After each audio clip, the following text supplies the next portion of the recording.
Nah, manusia itu karakternya lembut. Makanya saking lembutnya Allah tanamkan kecintaan kepada anak yang baru dilahirkan. Anak siapapun itu. Orang pasti senang.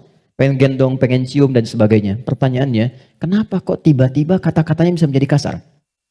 Perilakunya kok jadi keras? Padahal ketika lahir, dia dalam keadaan baik. Maka nanti babnya tersendiri. Ada bab tentang lingkungan, bab tentang orang tua, perhatian dari saudara-saudarinya. Kullu bauludin yuladu alal fitrah fa'abawahu. Lingkungan, bisa orang tua, bisa teman, bisa sekolah, dan sebagainya. Oke. Insan tidak disebutkan kecuali menunjuk pada manusia yang terkait dengan totalitas aktivitasnya dari bangun tidur sampai tidur lagi. Jadi, kalau Anda menginginkan belajar tentang manusia dari sudut pandang akhlak, pelajari kata ins. Kalau Anda ingin belajar tentang manusia yang menata kurikulum hidupnya, apa yang harus dilakukan saat bangun, bagaimana menata hidup dengan panduan-panduannya, Anda mau jadi apapun silahkan. Nanti di Quran ada panduannya. Dari bangun tidur sampai tidur lagi, keluarkan semua kata insan dalam Al-Quran. 3. Kalau kita ingin melihat genealogi kita dan perjalanan sejarah kehidupan bapak moyang kita dari Nabi Adam sampai ke Rasulullah SAW yang jadi petunjuk untuk kita, maka temukan di kalimat Bani Adam.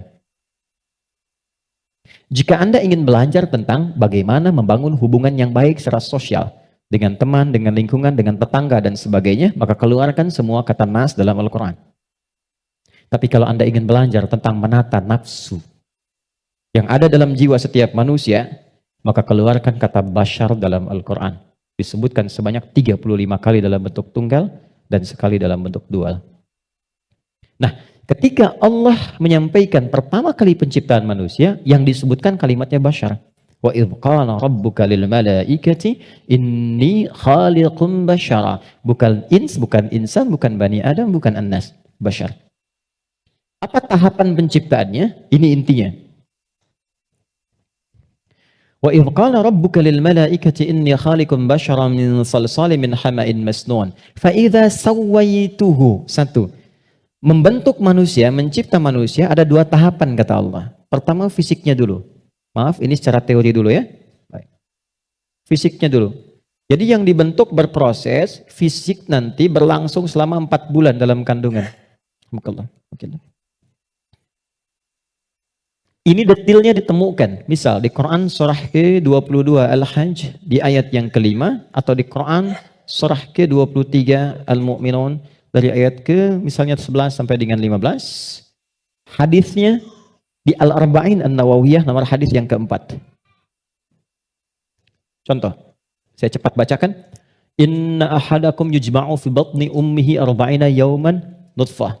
Setiap anak cucu Adam sebelum terlahir dari rahim ibundanya akan mengalami proses selama 40 hari pertama pertemuan spermatozoa dengan ovum, proses.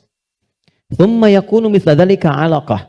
40 hari yang kedua membentuk zigot yang mulai menempel di dinding rahim, mulai berproses. Thumma yakunu mithla dzalika mudghah. 40 hari ketiga berbentuk mulai ada daging keratan, mudghah. Sekarang di kurikulum kedokteran di fase modul awal, namanya modul tumbang, tumbuh kembang, itu sama, diksinya sama, menggunakan kata mudghah. Pernah ada anak dari UIN kedokteran datang ke saya, Ustaz saya minta belajar. Saya bilang, Anda dari mana? Kedokteran. Berikan dulu semua modul Anda ke saya untuk saya pelajari dan saya belajar dari Anda, baru kemudian Anda boleh belajar dari saya. Maka saya temukan di antara modulnya ada kata mudghah di dalamnya. Baik, itu usia 4 bulan, 40 hari ketiga. 40 kali 3, 120 hari, 4 bulan. Thumma yursalu ilahil malak fayanfuhu fihi roh. Ini poinnya. Di usia 4 bulan ini, barulah diperintahkan oleh Allah ditiupkan roh. Karena itu kalau ada yang tengah mengandung, usia 4 bulan, itu rohnya sudah masuk. Tadi ya? Dan di situ nanti ada tuntunan. Bagaimana mendidik anak sejak dalam masa kandungan. Kami pernah share ini di hari Quran dan dipraktekkan.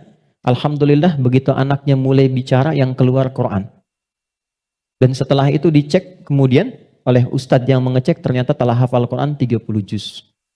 Dalam baru bicaranya itu. Lalu diurutkan 3 tahun usia hafalan, 3 tahun usianya hafal Quran 30 juz.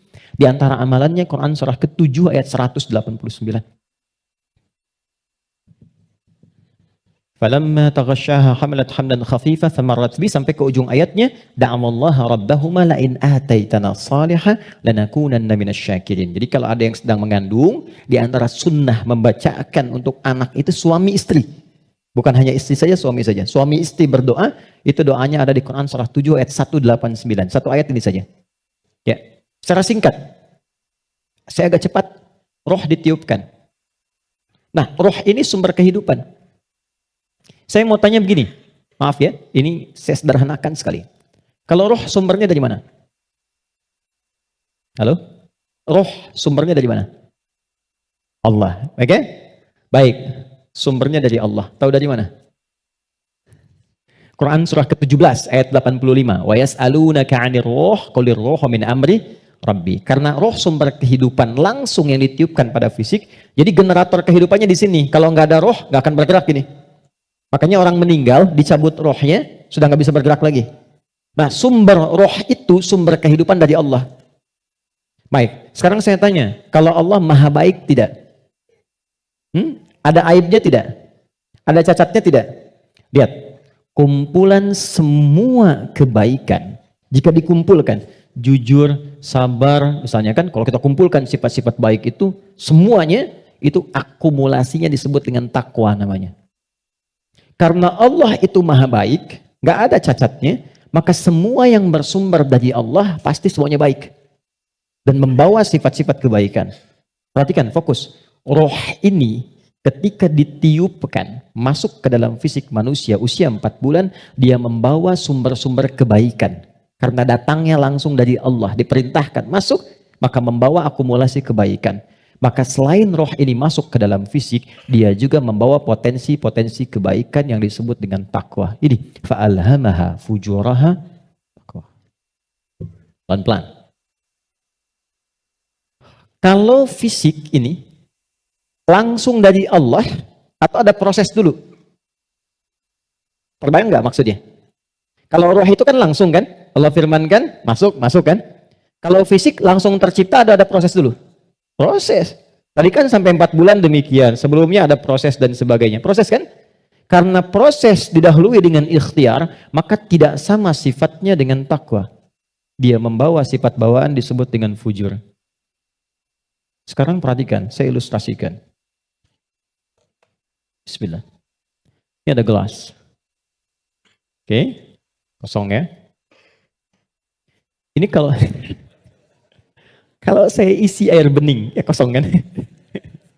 Saya bukan ingin sulap ya, cuma ingin tunjukkan. Kalau ini saya isi air bening nih, bening, oke? Bening. Lalu saya campur dengan kopi. Jadi apa warnanya? Oke, berubah warna kan? Intinya hitam misalnya. Saya kasih susu, berubah warna kan? Baik ya? Maka perhatikan baik-baik. Kalau kita ilustrasikan, ini ada tempat, dimasukkan kemudian air bening. Gambarkan yang bening itu takwa ini. Jelas? Takwa itu tadi sifat yang melekat kepada apa? Roh. Masih ingat? Kemudian dia bercampur dengan ini, sifat bawaan dari fisik. Kenapa saya sebut tidak langsung dari Allah, tapi melalui proses ikhtiar yang Allah tetapkan? Karena maaf sekali. Kenapa namanya disebut fujur? Karena ini berkumpul segala macam bentuk di sini. Apakah teman-teman mencari semua yang halal? Yang dimasak oleh istri, masuk kemudian ke dalam mulut dan perutnya, dan terkonsumsi oleh janinnya, apakah dipastikan semua halal? Kalau dia menjadi halal, akan jadi baik. Kalau dia menjadi syubhat, ya akan menjadi bercampur. Kalau dia dari yang haram, akan menjadi kotor. Karena itu yang bersumber di fisik disebut dengan fujur, yang ini pasti baik. Tadi saya katakan, kalau campurannya susu, bening, bagus, nyaman. Tapi kalau campurannya kotor, lumpur dan sebagainya, maka jadi bermasalah. Maka jangan pernah membawa sesuatu yang haram, dibawa ke rumah, apalagi dikonsumsi anggota keluarga. Karena itu pasti akan merusak dan berpengaruh kepada karakter. Karena masuknya ke sini. Itu pasti itu. Pasti. Ini bawaan dari gabungan fisik, sifatnya fujur, yang ini roh, membawa sifat takwa. Karena takwa yang bening bercampur dengan fujur, maka merubah keadaan roh. Yang tadinya murni seperti biasa, karena roh membawa sifat takwa, nyampur jadi ini, bercampur dengan fujur. Maka merubah nama roh kemudian menjadi nafas. Pelan-pelan, pelan-pelan. Kalau roh saja yang dibawa sifat takwa, udah pasti baik tuh. Tapi karena dia bercampur dengan ini, yang bahannya banyak tuh, ya, dan sifat fujur, maka berubah nanti dari sifat yang takwa ini bercampur dengan fujur, merubah nama roh saat masuk ke dalam tubuh, berubah menjadi nafas. Dari sini diserap ke dalam bahasa Indonesia menjadi nafas. Ya, maka dikatakan seseorang bisa bernafas ketika rohnya masuk. Tapi dalam keterangan Al-Quran bukan cuma bisa nafas, di situ akan tergabung takwa, potensi yang dibawa oleh roh sebagai sumber kebaikan. Di sini ada fujur, potensi yang dibawa oleh fisik, ya, yang kadang-kadang menjadi lawan daripada sifat kebaikan. Pelan. Sampai di sini bisa dipahami? Artinya apa? Artinya, maaf, di dalam diri kita ini, siapapun manusianya, pasti ada potensi kebaikan. Ini sifat dasar manusia itu baik.